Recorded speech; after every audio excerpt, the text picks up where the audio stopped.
ایک خوبصورت جنگل میں ایک چھوٹی سی گلہری رہتی تھی جس کا نام سیمو تھا۔ سیمو کو دوستوں کے ساتھ وقت گزارنا اور خوشیاں بانٹنا بہت پسند تھا۔ ایک دن اس نے اپنے سب دوستوں کو دعوت دینے کا سوچا تاکہ مل کر ایک خوبصورت پارٹی منائی جا سکے۔ اس نے اپنے قریبی دوست ہاتھی، ببلو اور بطخوں کے جوڑے ٹیڈی اور ڈینا کو خاص طور پر دعوت دی۔ پارٹی کا دن قریب آ گیا اور سیمو نے اپنے گھر کو سجانے کے لیے بہت ساری محنت کی۔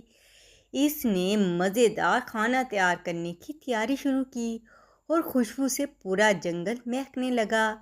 سیمو نے کئی قسم کے لذیذ پکوان تیار کیے جن میں میٹھے پھل، شہد اور خشک میوہ جات اور باربیکیو شامل تھا۔ ٹیڈی اور ڈینا اور ہاتھی جب گلہری کے گھر پہنچے، انہوں نے گلہری کو آواز دی، گلہری کہاں ہو تم؟ دیکھو ہم آ گئے۔ گلہری نے اپنے گھر کا دروازہ کھولا اور کہا، ارے ویلکم، کتنے پیارے لگ رہے ہو تم، welcome to my house.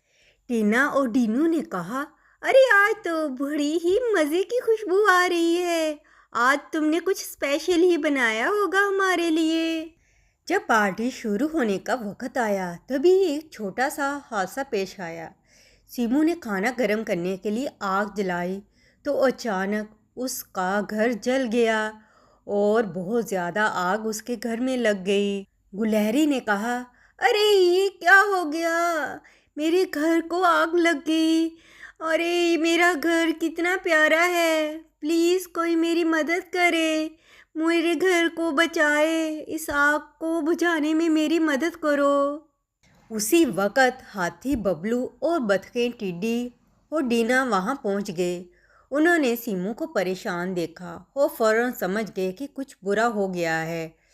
Bablu نے صورتحال کو سمجھا کر سوچا اور فوراً منصوبہ بنایا۔ ٹیڈی اور ڈینا نے ہاتھی کو کہا، ارے آؤ ہمیں گلہری کا گھر بچانا چاہیے، یہ دیکھو پاس ہی پانی ہے، ہم پانی کو بھر کر گلہری کے گھر پر پھینکیں گے جس سے گلہری کا گھر میں جو لگی ہوئی آگ ہے بجھ جائے گی اور گلہری کا گھر بچ جائے گا۔ ارے جلدی کرو، پانی کو جلدی جلدی پھینکو، کہیں گلہری کا گھر جل نہ جائے۔ پیارے بچوں، ہاتھی اور ڈینا نے مل کر پانی گلہری کے گھر پر پھینکنا شروع کیا اور جلد ہی آگ بجھنے لگی۔ ہاتھی نے اپنی سونڈ میں بہت زیادہ پانی بھرا اور گلہری کے گھر پر پھینکا جس سے بہت ہی جلد ہی آگ بجھ گئی۔ کچھ دیر کی محنت کے بعد سب دوستوں کی مدد سے آگ کو مکمل طور پر بجھا دیا گیا اور سیمو گلہری کا گھر محفوظ رہا۔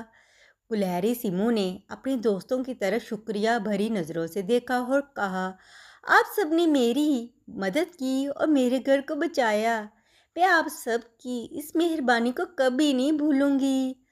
ہاتھی ببلو مسکرا کر بولا، دوستی کا مطلب ہی یہ ہے کہ مشکل وقت میں ایک دوسرے کا ساتھ دیا جائے۔ بطخیں ٹیڈی اور ڈینا نے بھی خوشی سے سر ہلایا اور ڈیوک نے کہا، دوستوں کے لیے کچھ بھی کرنا خوشی کی بات ہوتی ہے۔ آخر کار سب نے مل کر پارٹی کا مزہ لیا اور سیمو نے سب کے لیے مزید کھانا پیش کیا۔ اس دن سیمو نے اپنے دوستوں کی حقیقی محبت اور دوستی کو محسوس کیا اور ہمیشہ کے لیے ان کے ساتھ مضبوط رشتہ قائم کر لیا۔ پیارے بچوں، یہ کہانی ہمیں سکھاتی ہے کہ حقیقی دوستی کا مطلب ایک دوسرے کی مدد کرنا ہے، خاص طور پر جب دوست مشکل میں ہو۔ پیارے بچوں، امید ہے کہ آپ کو یہ گلہری، ہاتھی، ڈینا کی کہانی بہت ہی اچھی لگی ہوگی۔